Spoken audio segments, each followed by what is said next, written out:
Hello, America. As you know by now, Brett Allen Henshaw here. You know, I've been doing some thinking.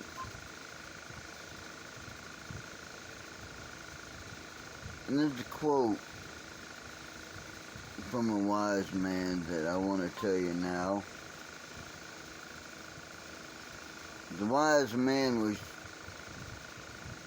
kind of a big deal in American history. He was our fourth president of America, although most people know him as the first president of America and the father of our nation, George Washington. The quote is this: "The American Christian man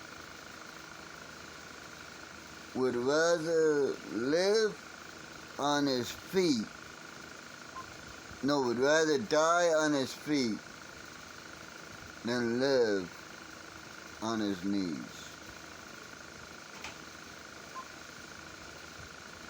What that means is that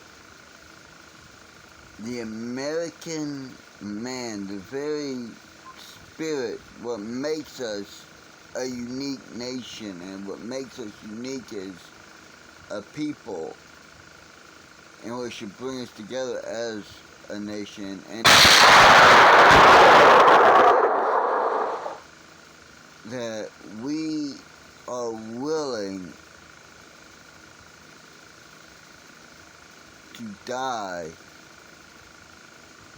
to live free, so that we and every single American can be masters of our own destiny,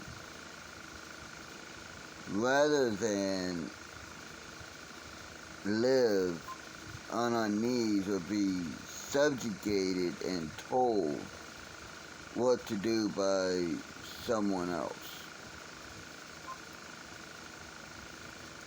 Now, once before, many years ago, hundreds of years ago to be precise, a debt was demanded from each and every patriot who was willing to pay the price for our freedom. And since then, we have been willing to pay the price for freedom for other people, for other nations.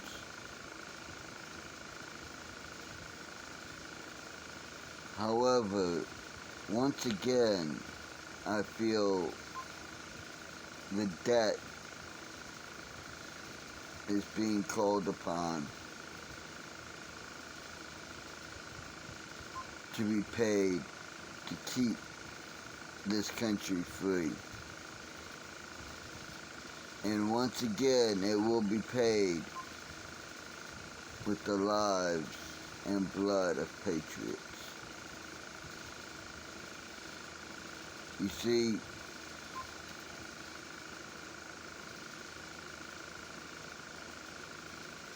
there was a place called Fort Henry during the Revolutionary War. In fact, it's kind of the inspiration for the Star Spangled Banner. And I'm sure every American knows that song, but maybe not a lot of people know the history of it. Francis Scott Key was sent to negotiate the release of prisoners. And he did a good job. They were going to do it. Then an admiral came and said, "Hey, after the night, it'd be purely academic. These men would be free anyway." all the people in that fort called Henry, have to do is lower and lay down that flag that you're so proud of, or we'll remove it from the earth. Francis Scott Key said, but that's a large fort.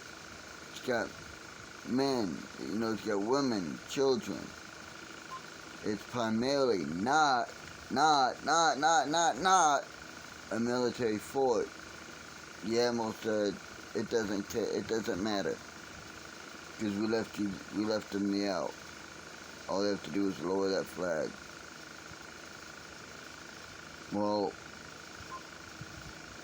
the bombardment started, and the flag never lowered.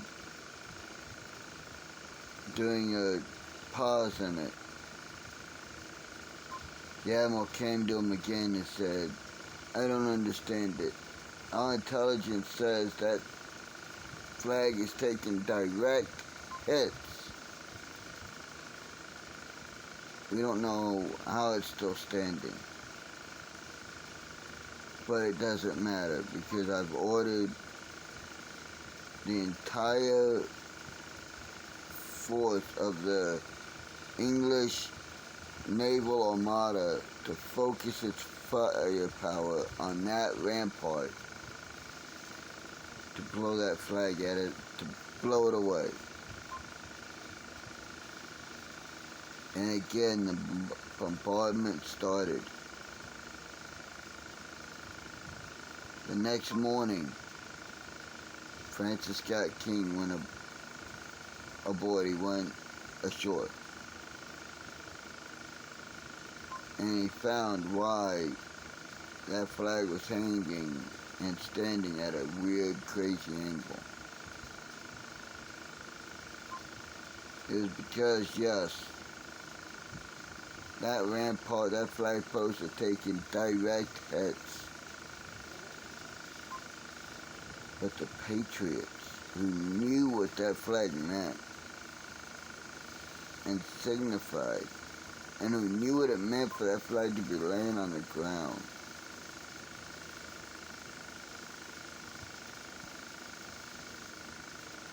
picked it up and kept it waving, knowing that they would die when they did that. They were fathers, uncles, brothers, grandfathers. It didn't matter. They knew what that flag meant to be waving. And when they were killed, their bodies were removed and someone else took their place, knowing that they too would die. And the reason that flag was standing in the end and at such a crazy angle was because it was the bodies of all the Patriots who had died that was still holding it up. The bodies of the men who paid the ultimate sacrifice was still holding up that flag. Our flag, the original, the first flag, the one with the 13 stars on it.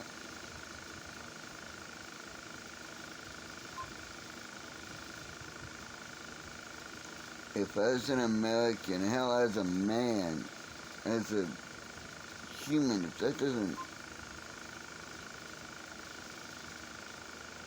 get to you, make you a little choked up, does it even did me? I won't lie. Then you have issues that are deeper, and you need help.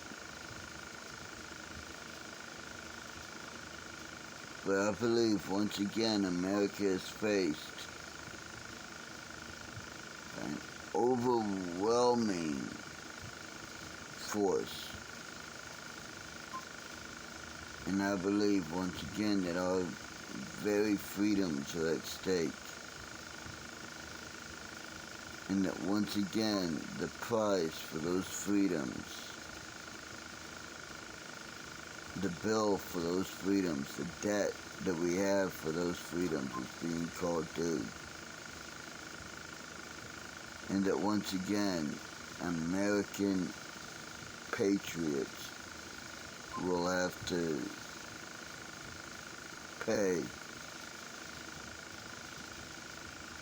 the debt so that we as a nation can remain free and remain a nation.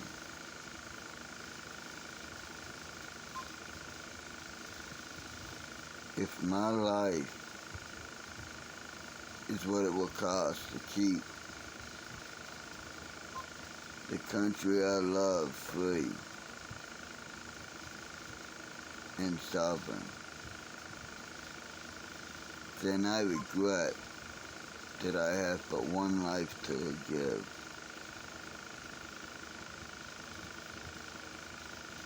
You see, I love my nation so much that if it needs me to die, I will.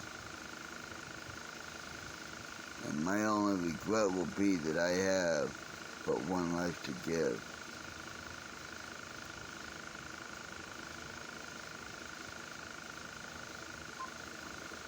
Again, a very smart man, someone a lot smarter than me, said that he regrets that he has but one life to give. I forget who it was, but it was a long time ago, and someone a lot smarter than me who said it. And then you got President John Fitzgerald Kennedy, JFK, who said, "Ask not what your country can do for you, but rather what you can do for your country." In other words, don't ask what you can take from your country.